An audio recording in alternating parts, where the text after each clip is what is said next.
Samantala, nakapagpiyansa na sina Cedric Lee at Zimmeras para sa kasong grave coercion na isinampa sa kanila laban sa kanila ni Bong Navarro. May live report si John Consulta. John?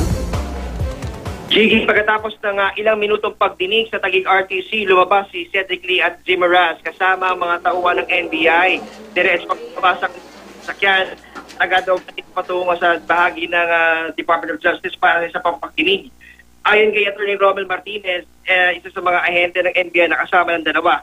Nag-aanda na sana silang i-turn over ang dalawa sa BJMP pero nagpiyansa daw ang mga ito kaya hindi na maaaring ipagpad ang commitment order para sa kasong grave coercion na nag-uutos na ilipat ang dalawa sa Taguig City Jail. Gayunman ay mananatili pa rin si Lee at Raz sa kustodiya ng NBI para sa kasong serious illegal detention. Dumali din si Lee sa preliminary investigation hearing ang kanyang tax evasion case na isinampa ng BAR laban sa kanya sa DOJ. Ayon sa ating pakikipusap kay Lee ay maayos naman daw ang kanyang lagay sa ngayon.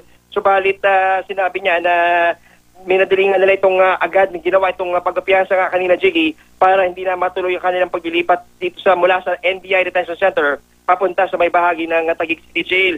Samantala ay ayon naman kay Attorney Connie Aquino, isa sa mga abogado ni Lee, ay ginawa nga nila ito malamang daw ay nagkakamali lamang itong si Attorney Malyonga dahil yung tinutukoy nga niyang commitment order ay para nga dito sa grave coercion at itong para naman sa may bahagi naman itong serious illegal detention ay kinakailangan para nilang antayin ang magiging pinal na desisyon ng korte kung papayagan o hindi itong kampo ni Lee para manatili sa bahagi nga ng NBI Detention Center o tuluyang maililipat sa Taguig City Jail.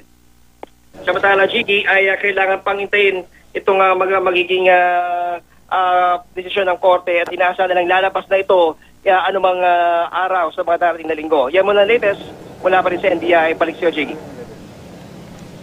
Maraming salamat, John Consulta.